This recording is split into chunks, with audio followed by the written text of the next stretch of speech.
On this episode of In Lifting Color, we chat with Kim Seeley, CrossFit coach and athlete in Barbados, who discusses diversifying CrossFit, her experiences as a visitor to boxes in the United States, and her podcast, Sisters with Voices.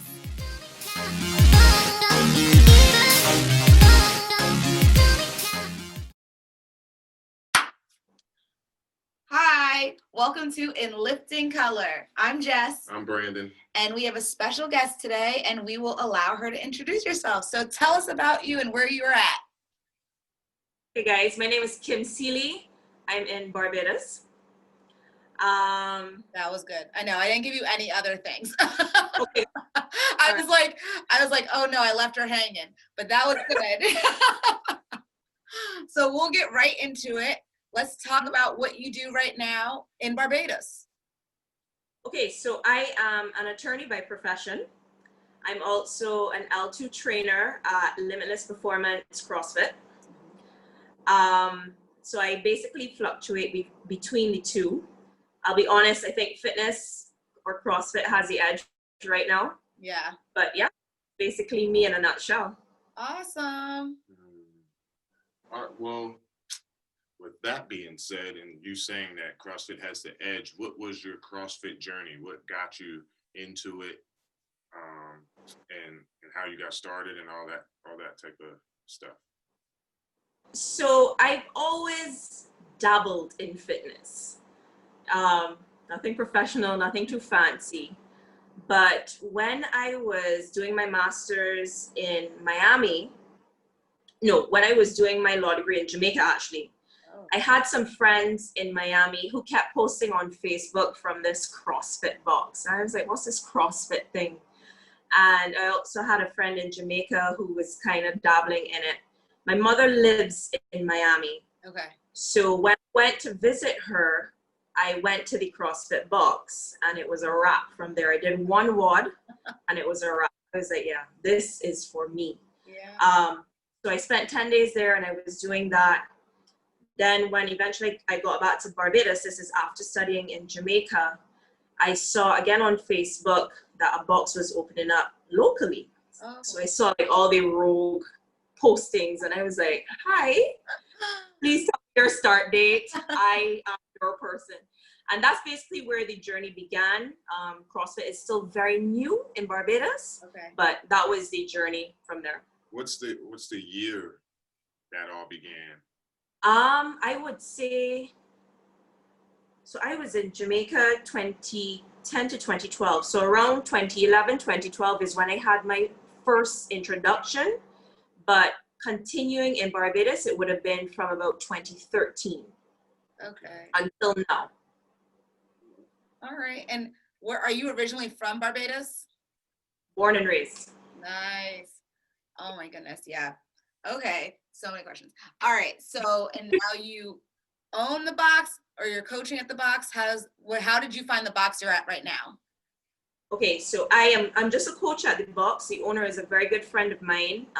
He and his wife own it. Okay. And when they were starting up, they had reached out to me to say that they wanted me to join the coaching team. And I was like, well, that's a no-brainer. Yeah. So the box that I started off at is not the box that I'm currently at. Okay.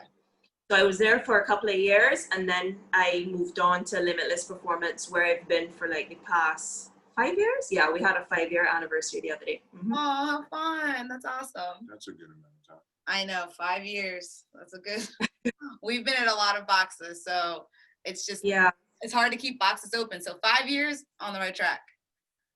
It's true. And it's, as I mentioned, CrossFit is very novel in Barbados. So it is a great achievement to still be open 5 years and still have a consistent membership. Awesome. So kind of thinking about being in Barbados in where CrossFit's still kind of emerging, I guess. What has your experience been like? How do you get people in the box? How do they find out about it? Do they already know about CrossFit and come, or are you guys like the intro? It's a little bit of both. Okay. So thank God for social media. Yeah. So there are a lot of people that are like, you get the typical CrossFit is not for me. I need to be fit to do CrossFit. We all know how the jargon goes. Mhm. But then you would have, word of mouth marketing, again, social media. Some people who do tune in to maybe like the games, they may have seen it, they may have seen somebody doing something CrossFit related, so it piques their interest. Foot traffic, they might be walking through the gap and hear the barbells crashing and stick their head in and then, decide they'd like to try it. So many ways that people have been introduced to it or pique their interest to some extent. Okay. And then, so with that said, what's the demographic of your gym? How diverse is it? Is it diverse? Are you the only one? I mean, I would hope not in a country like Barbados, but Exactly. What I was going to say, Barbados is predominantly Black. So, Right. but I do find our membership is very diverse. Okay. So Blacks, whites, and they're mainly locals, to be honest. Okay. But I've realized that people have reached out to me to say, wow, it is a privilege to see Black women and men, so many doing CrossFit or functional fitness. And I think I take it for granted because I'm part of the dominant population here. Yeah. Yeah. mhm. But then when you connect with people in the US or in the UK or whatnot, you realize this is not the norm. Yes. Yeah. I think that's really interesting because here in the US it's not the norm. So it's exciting to talk to you who's like, yeah, this is what I see like all the time. Exactly. Yeah. So does that mean that your marketing strategy doesn't have to be that diverse, I guess you would say, Yeah. because you get it anyway just because of where you are? Do you even have to struggle with getting different type of people in the gym? I don't think so. I as you just mentioned, this is just how we are. So diversity is not necessarily a focal point of marketing. Mm-hmm. It's just natural. Yeah, it just happens. Yeah. Yeah. So what has been your experience with kind of seeing mostly on social media, all of this conversation around diversifying CrossFit and CrossFit being so white and not diverse? And like in our experience, we have not had that where it's like, Yeah. it's very white here, like as CrossFit spaces, we're usually one of very few when we're in our gym or dropping into gyms. So as Yes. you're seeing in social media, this like push to have more conversation in gym spaces, what's been your reaction coming from a place like Barbados and a gym where you're at? As I mentioned, so it has definitely raised my awareness. But when I travel outside of Barbados, I experience what y'all live. Mm-hmm. So, as I mentioned, my mom lives in Miami. The box I go there has a very large white and Spanish population. Okay. So chances are when I go there, I'm the only Black person in a class. Yeah. I've been to London, same thing. I've done a CrossFit retreat in Croatia and I was the only Black person. Wow. So I appreciate the focus on diversifying because although it is not my norm, I have experience being in the minority. Yeah. Mm-hmm. And does that give you a negative feeling when you are? Do you feel homesick when you are too in those situations? I honestly don't. Okay. I was explaining to somebody the other day, so like my primary school had a large white population. I had a lot of white friends growing up, white and Black. So it is not odd for me. Mm-hmm. I also have that big friendly personality. Yeah. So I'm not gonna hold my corner. I'm gonna talk, regardless of your skin color. I'm gonna, try to befriend you in some kind of way. So it hasn't impacted me negatively. Yeah. Do you feel a shift when you go into maybe thinking about how you grew up in like you said, your primary school had a lot of white people and now your gym maybe has shifted that. And then when you travel, the shift happens again. Do you feel yourself feeling that shift negatively or impacts you negatively in those spaces? Like, okay, I'm here to professionally like offer this seminar, or I'm here to talk about my platform that I have in Barbados, or if you come, you know, I don't know if it's more touristy, your box, like if there's a large tourist season. I mean, right now with the pandemic, tourism looks very different, but but like maybe when it's like a higher travel rate to Barbados, maybe your box then has this shift where you're like, all right, we have a large tourist population right now for drop-ins.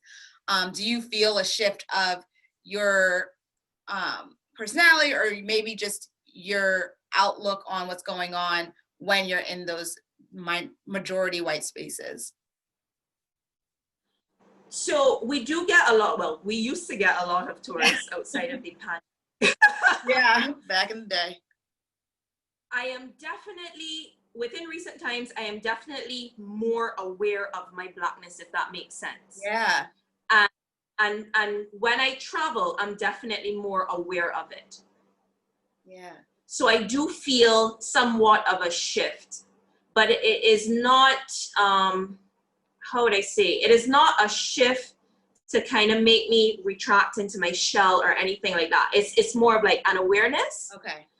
And my reaction to it is to be the best representative of my skin color as possible. Yeah. Okay. If that makes sense. Yeah. That makes a lot of sense. That's what I was trying to say yesterday. Yeah. Anyway. That's awesome. So, well, being here in America, the Black Lives Matter movement has been extremely prevalent and profiled a lot. Has that movement, I'm sure the conversation of the movement has reached you guys, but how has that movement impacted you guys in Barbados, as it's been, I think, very widely publicized here in America? How has that affected you guys down there? Yeah, the movement is global. Like, you can't deny Right. that. Yeah. I was explaining to a friend of mine, in Barbados, we have more, not that we aren't aware of racism, but we have more of a classism type situation. Mm-hmm. Okay. So even though we make up 95%, that 5% of white or whatnot, they still own a lot of the businesses, and you know, they still have that upper edge in terms of their power and what they own and everything like that. Okay. So the trickle down effect has been one where, I mean, of course, in like, especially subsequent to George Floyd's murder, Mm-hmm. you know, feelings were heightened, people were on edge, and there were a lot of local situations that came to a head. So, for example, there were white businesses that may have tried to identify or make sure to be on the right side of the fence, and that just sparked a lot of drama and chaos. I'm sure. Yeah, people then had to revisit things like social media platforms, and people are like, look at your platform, there are no Black people on your platform. How can you say that you are with us when what you put out there is not inclusive? Yeah. Yeah, so the trickle down effect has been real. We've definitely felt it here. Yeah. Okay. So what you're saying is that with the classism, racism is more of a covert situation, probably. In like, is it still there, or do you just not know it's there because it's? Oh, it's definitely there. It's definitely there. You can't deny that. But because we are part of the majority, it is reflected in a somewhat different way than in the US, for example, where Black people might be in the minority. Right. But you cannot deny racism. Like, my father will tell you, Barbados became independent in 1966. And my parents lived in a time where there were certain parts of Barbados that they could not walk because that was owned by white people. Okay. You know, but things have changed. In another interview, I made a reference to my father saying, I don't know if you guys are familiar with the sport of cricket. Yes. Right. I am familiar. What happened? He gives me a hard time. My grandfather was Jamaican. Oh yeah, that's nice. And I'm very familiar with cricket. We had a lot of cricket conversations growing up. Love it. My dad was making reference to, he said, you know, the movement has always been there, but the momentum right now is very different. He made reference to the English cricket team, which is predominantly white, taking a stance, taking to their knee and wearing shirts that said Black Lives Matter. Oh, wow. So for him, yeah, like every time I speak about it, I get goosebumps. Wow. But for him, though the momentum may not be of the speed of which we would like it to be, there is a change. Like something is happening slowly but surely. You didn't answer. You didn't say this. Is your gym Black owned or white owned? Yes. Well, it is Black. So LeVar, the owner, he's Black. Renee, his wife. Renee's mom is like from Trinidad and has like Chinese in her, and her dad is white. So it's, I guess you could say Black and white owned. Got it. But I think if you were to ask who owns Limitless, it's going to be like, yeah, Black people own Limitless. Yeah. That would be the automatic response. Yeah. It's so interesting because you're coming from a perspective, like you said, CrossFit's kind of new in Barbados, but also I think like you said, their independence is very new. Like the 60s is not long ago. I mean, not exactly. It's very close in history to us. So that's exactly an interesting perspective to have, kind of watching the emergence of these worlds which is why we started this channel, these worlds crossing together of like, independence of Black people being in this country that's majority Black, but like you said, that classism's still there because of the infancy of this country, basically. I think that's just always also like such an interesting, because I think a lot of people think about these countries, like you said, having a majority, like I think also, like I said, my grandfather is from Jamaica, so those areas are predominantly Black, yes, but the power is still not always in the hands of the majority that they represent, and how that can affect the people it's supporting and the people that are there in that country. So it's just such an interesting perspective to have, because I don't have that. Like, I think also here, we're in the minority per se, but not really. Yes. Exactly. But same as still the power is in the hands of white people. Yep. But our country just looks very different than yours. So your gym is still affiliated to the CrossFit, or isn't? So the response to the whole fiasco was to de-affiliate, and I actually believe that it was up for re-affiliation maybe this month. Okay. And I think up until the last conversation we had, the decision was still, we're not re-affiliating unless something drastically changes. What would you guys like to see? Like, how did you come to that conclusion? And how did the conversation go that you guys chose to disaffiliate? Because again, I think it was interesting for other countries, boxes in other countries, to also agree to disaffiliate when it felt like, though the Black Lives Matter movement has been so global, this isolated instance that Greg Glassman, who owns an international company at the time, made a comment so rooted in America's system. Yeah. And like, I'm just curious on how the conversation went that you guys were like, we're not renewing or affiliation, we're disaffiliating. And now how you guys are having the conversation to whether or not to affiliate. So it was twofold. It was, isn't CrossFit as a whole going to say something about what is taking place? Yeah. So that was the first strike in terms of the silence. Okay. And then when they had the opportunity to say something, that is what Greg Glassman opted to say. Right. So it was like, no, how is it that we are paying the equivalent of $3,000 US per year to be a part of this community, yet this community seems to be extremely exclusive. Right. And when they are given an opportunity to show their inclusivity, they drop the ball. So those two strikes, we didn't even need 3 strikes. Those 2 strikes are like, all right, nope. That's all you needed. Wow.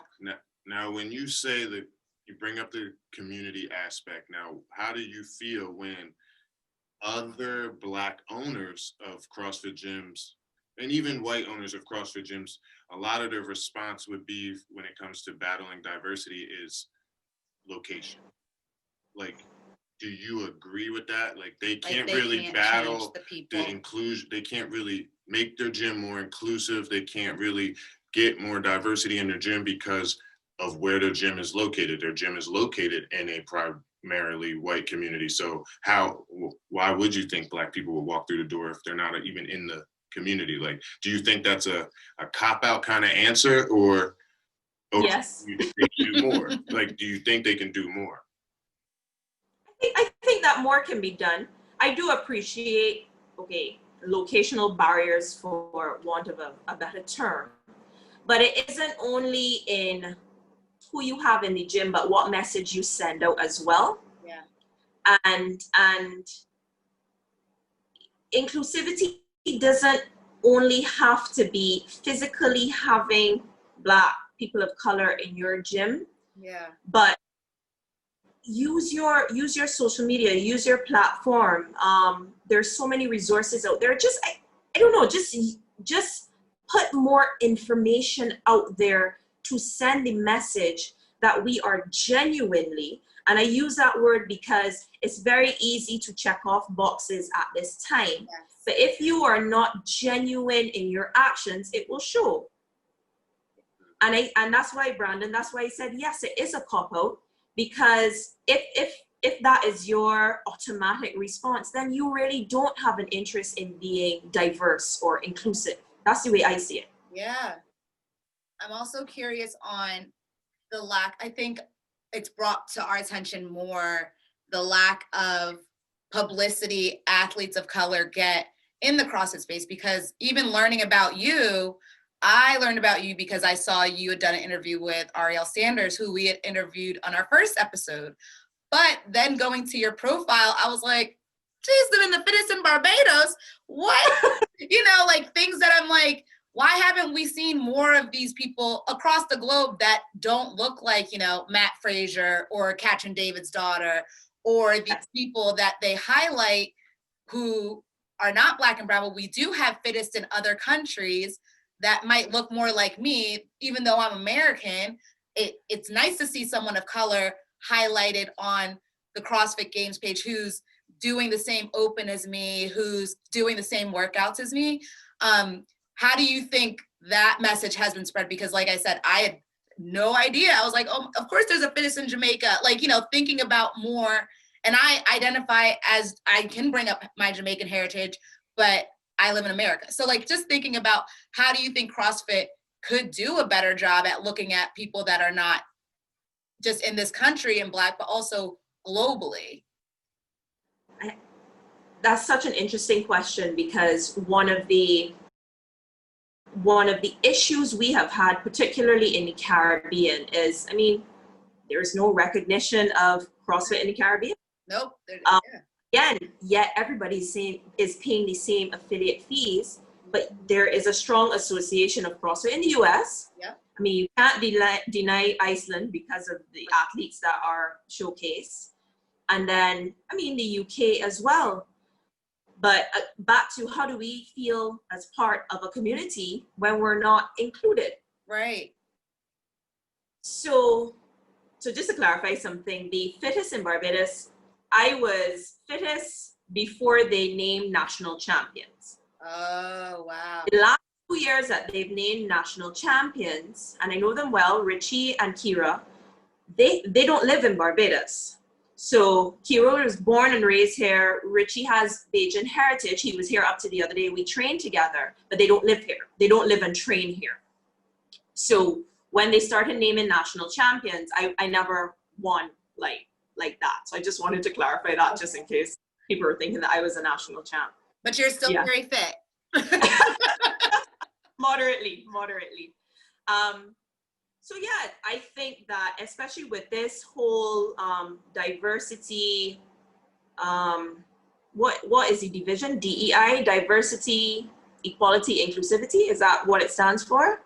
Oh, sure. Yeah, because that's their new plug, right? Yeah. Exactly. New plug. Yeah. I think that people will subscribe to it if you can include, the little people in the Caribbean. Right. People, people other places in the world. CrossFit has a community of how many thousands? Lots. Exactly. Yet you only Millions hear at about this point, like few. probably. Yeah. And even if you look at the number of people that do participate by paying for the games, I mean the Or open, the open, exactly. hundreds of thousands globally. So do you think, all right, so with all the information we have, you have Yeah. 2020, Greg Glassman says what he says. 2018, he was the front man, technically saying we're changing the open style to include national champions. So in your thought process, and this was my thought process when it happened too, I felt it wasn't about diversity, it was more of a money grab. So, but he was using it, he was, in his interviews making it seem like it was a diversity change. But now you hear what he says 2 years later, you're just like, the man, you didn't have enough money already. So like, do you Exactly. do you feel Right. the same How way? much you want? Do you feel the same way of what I just said, or do you think he just got caught in his emotions of how he truly feels about Black people for what he said now? So I honestly thought that the inclusion of national champs was paving a pathway to get CrossFit to become an Olympic sport. That was my thought process, That makes which sense. had nothing to do with diversity. It had everything to do with taking his sport to another level. So I think there was a personal agenda behind that. Don't think it had anything to do with diversity. That makes sense. Then here, fast forward to 2020 now, and he has let us know what he thinks. Like the truth comes out. Yeah. He had no interest in diversity. It was, as you said, Brandon, it was about making more money. Right. Absolutely. Absolutely. But that is interesting. I think I haven't thought of that perspective, but yeah, to get more clout under this whole, because he uses this title of fittest in the world. So yes. if he can, right, that makes more sense. Oh man, this is interesting. And then, all right, so then let's go back to, they got rid of him. They bring a new person. But then a lot of the conversation we've had with our interviews is, do you feel that, and I guess you would be given an opinion to help the American or the U.S. aspect of this, because your gym is already diverse, but do you feel that to get more diversity in gyms, it starts at the gym level, the HQ level, or the sport? Like, what's more important to help attract more diversity in CrossFit in general? Because there's been this argument that with the changes at the games, which is where a lot of people seek, which is the sport, I feel, of it, they added more of these national champions. So now it looks like we have a lot of different right, exactly, like a lot of different people doing it in the sport aspect. Because I think there's this thought like, well, look at what they're doing here.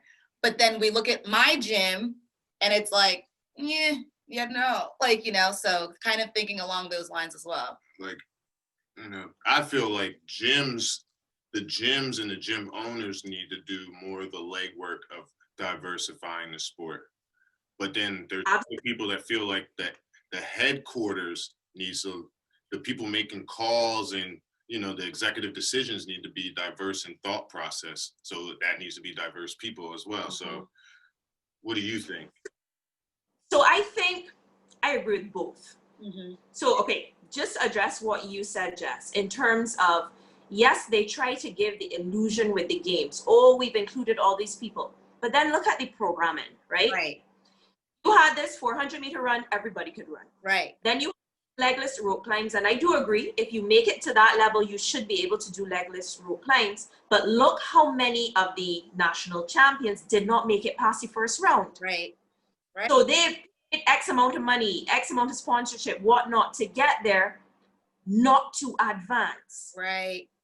So don't pretend to make it all inclusive, but then have it structured in a way that you know who you want to advance to the next round. Yeah, exactly.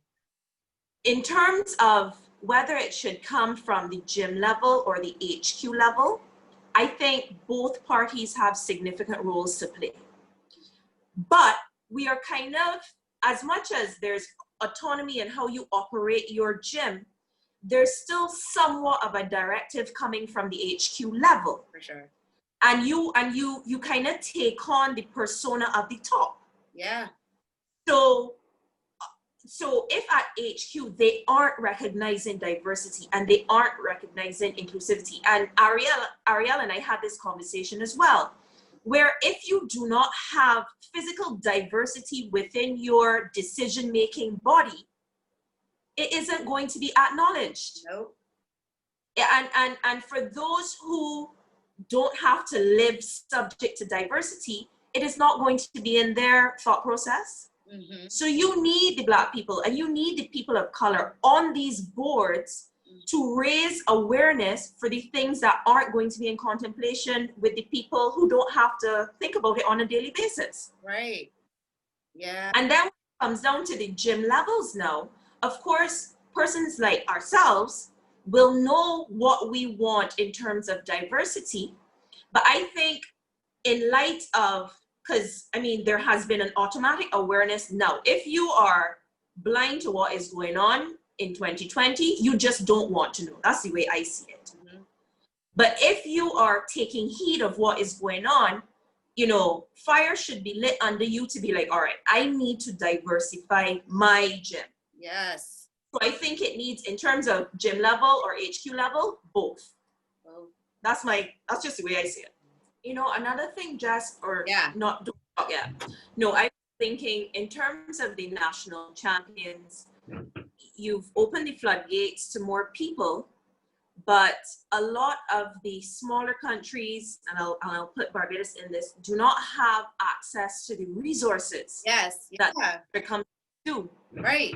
Other countries do, sorry. Yeah. So yes, it's great to invite us, but it's like you almost invite us with no knowledge of how we do or whatnot, and we don't have that access. So it's just like the invitation is there if you want to come, but we don't expect you to do well. So this is very interesting. So we did an interview a few weeks ago with Jen Hunter Marshall, who's level 4. And one of the things she said was like, yeah, you can invite everybody to your dinner party, but like if if someone says, but I'm gluten-free and you don't have gluten-free options, or I'm vegetarian, you don't have something for, like, you can invite us all to the table, and that's very nice, but it's more than inviting us. Yes. Yeah. So it's definitely thought, and I think, CrossFit definitely feels like it caters towards not like those certain countries. Like I think of, like you said, Iceland, Australia is another one that comes to mind, and America. But there's these other countries that it's serving, like you said, they're paying that affiliate fee, they're contributing to doing the open, and it tries to give it this global name. But again, and I don't know if you know about this, or maybe some of the other athletes that you work out with, like you said, Reggie is his name? Richie. Mm-hmm. I'm gonna look him up. Like, what does the seat at the table for these other countries look like at CrossFit HQ? Like, even as they appointed a new owner, did they look at, like, it is a global organization. Like, who's to say that new owner needs to be an American? Like, what does it look like for seats at the table for other countries? And I don't know if you know this, but I don't, you know what I did question? The whole affiliate representative, who's representing Barbados and St. Lucia and Jamaica and all of us, who's representing us? Yeah. Is it just for US boxes or US territories? Like, simple things like that. You need to expand. You definitely do. Once we are paying an affiliation fee, we expect to get the same privileges and courtesies and everything like that. For sure. And where does it come to? Because I mean, that it leads me to look at, like, the Caribbean is not just it's not just Barbados. It's a lot of islands. Absolutely. And a lot of the islands are Black and brown people. Iceland, also not that large, I don't think, but we've got this huge representation, in the CrossFit space. And again, majority white. So, like, it just goes back to those, like, I don't know if it's, but just that thought of this like white privilege being present, even as we're looking globally at just our small CrossFit microcosm, you know? It's just very interesting to think about. So when they had Absolutely. that, what was it, a summit or? Oh yeah, the diversity summit or whatever it was. Are you saying that nobody from the Caribbean or Central American countries had a representative in that thing? I mean, No, I will put my head on a chopping block and say no. Yeah. I know I am close to a lot of the Caribbean box owners. Okay. No, none of us went. I'm not an Right. owner, but I'm a coach. None of us went. I mean, Um, even if Central you America, I can't specifically speak to, Right. but we're all grouped in the Right. same like division. Yeah, which is so interesting to think about. Because like you said, yeah, we don't talk about what's happening in the Caribbean, or even like, I feel like lately, and we've talked about this with social media, they've been trying to be more thoughtful on the CrossFit Games page. Not so much CrossFit, because I think CrossFit's got its health initiative going, but on the Right. CrossFit's game page, Mhm. peppering in more color. And Yeah, I I was see like, it. oh, look it, there's Africa. Like, Yes. you know, I saw that. it's just like, But the positive impact of that was then I clicked on it, you know, and I think it was like Fit Like Africa or something, one yes, of those pages, and you start following. So I yeah, was like, yeah. okay, CrossFit, I see where you're going with this. Well played, well played. But slowly but surely, we'll see. Yes. now let me ask this question, and you both Mhm. answer this question. If the best CrossFitters, and this is the sport aspect, if the best CrossFitter was a person of color, male or Oh. female, do you think there would be a difference? Or would it still be primarily, you know, who they showcase would still be the white athletes, even though you have this black athlete that's the best? Is this pre-COVID, during COVID, post-COVID? Pre-COVID, post-COVID, both of them. It's like, because a lot of me still feels like, and this is just me thinking negatively, they would still do everything in their power to have a white person on top, even if the black, like, they wouldn't even give that person the publicity they deserve if they were the best. Well, because I think they give the publicity a lot to who has the money. Like, you think about like these top athletes that are now at the top have a lot of money riding on them, whether it's Nike, Noble, Reebok. A lot of the top athletes now have this money, and then CrossFit gets this money because Yeah. people want to partner. So Yes. I think, you know, I don't know. I mean, I think we now see them trying to push Chandler Smith as like the person. Yep. Publicity. But, you know, is he the token for them to say, look, there could be somebody up here of color. We're not stopping anybody. I don't know. I do not think that there will be, even if they were to try to change the demographic, if a black person was on top, I don't think that initially it would be genuine. I think, again, it would be checking off a box. Yeah. So, but I agree with you, Brandon, in terms of, I do think they want a certain look. Mm-hmm. The sport has a certain look. It does. And I'm not calling people racist or anything like that, but the sport has a certain look, and it is all a byproduct of systemic racism. It is. It is. Whether people on top are willing to accept it or willing to admit it or not, it is. It is. It is. Oof. I agree with that. Got us thinking here. So, well, speaking of diversifying CrossFit, and I think it has to do with really advocating for the voices of the people of color. Let's talk about what you're doing, which is how I learned about you, with Sisters with Voices. Oh, sweet. When Barbados went on lockdown, an idea came to me to kind of start a series and reach out to people that I have networked or came into contact with as a result of CrossFit. So as I said, I did a retreat in Croatia. So I reached out to the organizer then. He's a really good friend of mine stationed in London by the name of Lee Steggles. Dwayne Shoemaker, I met him when I judged at Waterpalooza. I judged at Waterpalooza the last 2 years. Okay. Alicia Mackenzie, just somebody whom I've been following for a number of years. I took a shot in the dark. I reached out to her and she's like, yeah, let's do this. And I was like, fantastic. And it was just a way of having a conversation. I live by myself. We were on lockdown, just missing the energy of people. So that is how, and I called that series Hugs and High Fives. I'm a hugger, I'm a high fiver, that's just me. So that's how that started. Then subsequent to the whole George Floyd issue and just the reignition of the Black Lives Matter movement, CK, Ariel, Taryn, they have very strong social media presence. And they use their platforms in what I deem to be a very impactful way. And for me, I was like, well, these are conversations that I would like to have with them. And that's where the whole Sisters with Voices came about. So I sent them messages and I was like, hey ladies, I just want to do a series. It'll be about 6 weeks. Would you be willing? And everybody was like, let's do this. And I was like, fantastic. Yeah. And to put things into perspective, Barbados, 280,000 people, 166 square miles.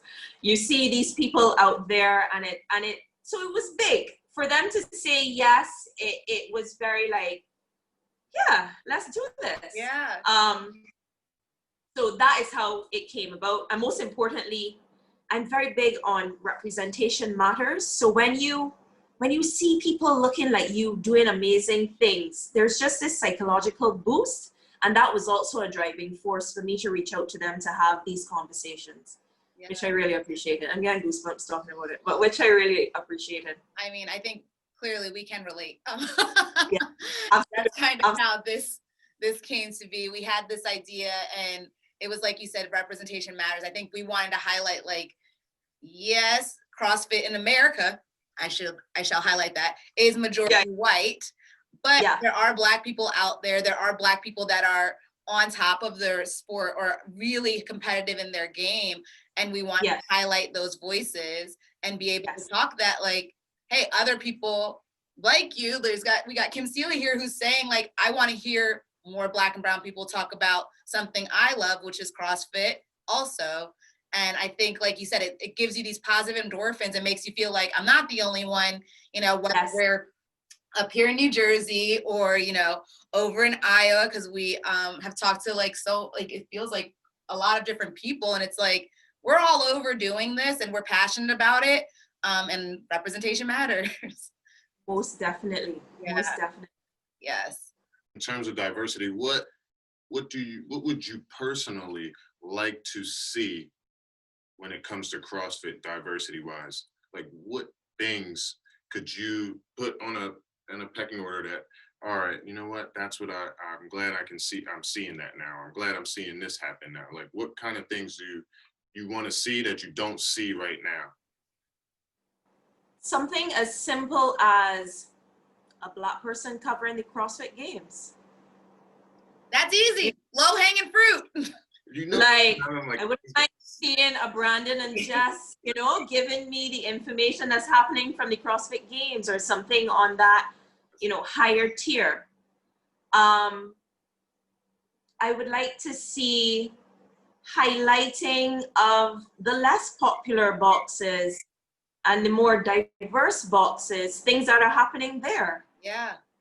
Yeah, so many updates about the elite, and I understand that from a money perspective. They're pushing the sport.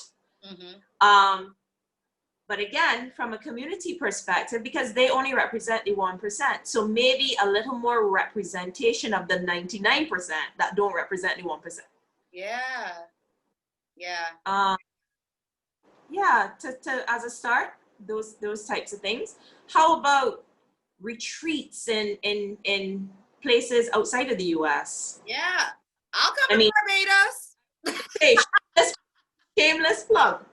We have nice weather, nice beaches. Listen, but yeah, some more diversification of the media surrounding popular CrossFit. And I'll say it like that because we know CrossFit is global, but the global aspect of it is not popular. Right. Right. Yeah. How serious are you into weightlifting as a sport? So I was introduced to weightlifting via CrossFit. Okay. I have done one local competition. Ooh. Yeah. And I won my weight class. I did that at least 2 years ago. But I love it. I just don't have any great experience in it, if I'm honest. Okay. Because I was gonna ask, like, because weightlifting is even more international than CrossFit is, more powerfully international than CrossFit. And do you feel like even a sport like weightlifting, is it diverse enough or should be more diverse? Do you see in weightlifting they promote people of color, or do they not? And because we know there's good people of color lifters out there. Oh, hell yes. It is not diverse enough. It definitely isn't diverse enough. But then I find like I get caught in a bubble because of who I follow in CrossFit, and then you see who's doing weightlifting. So there is an illusion that they're like a lot of Black people because that's who I'm following. Yeah. But then really and truly at the Olympic level and whatnot, you're not seeing them. Yeah.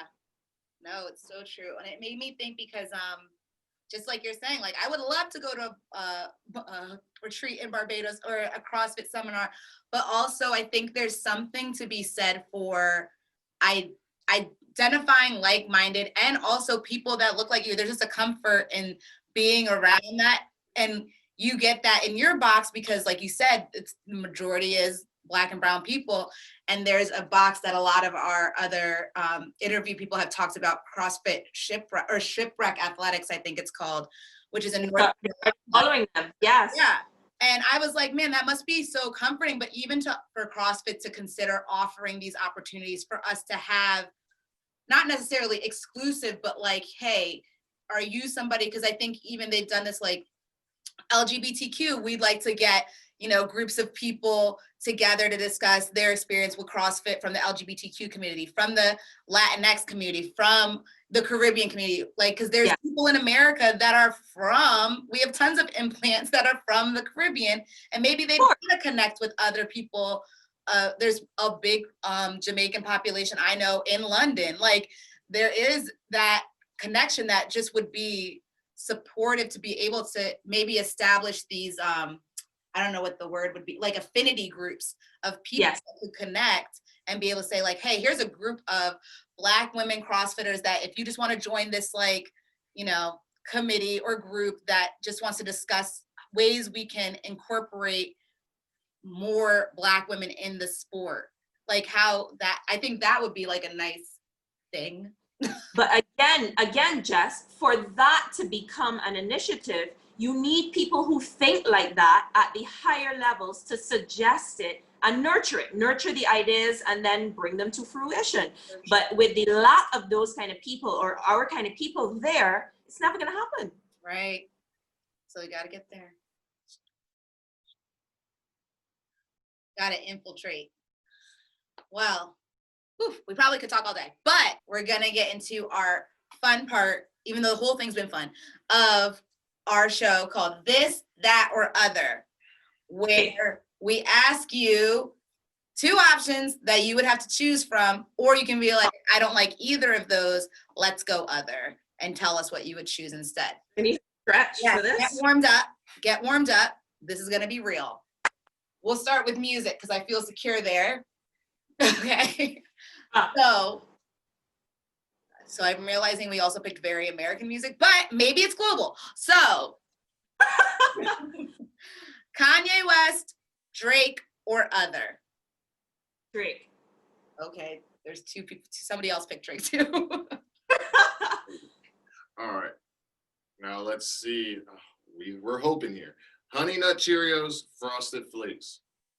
Honey Nut Cheerios. Oh, is that 2 for? What? You don't have to say other. I think They have more No, options. You don't need to say. Other is a given with it, period. You're not subjected to just those two All right. choices. And your answer was again? Sorry? Your answer was again? Honey Nut Cheerios. Okay. All right. Go ahead. Here we go. Okay, so TV. We're gonna go Fresh Prince,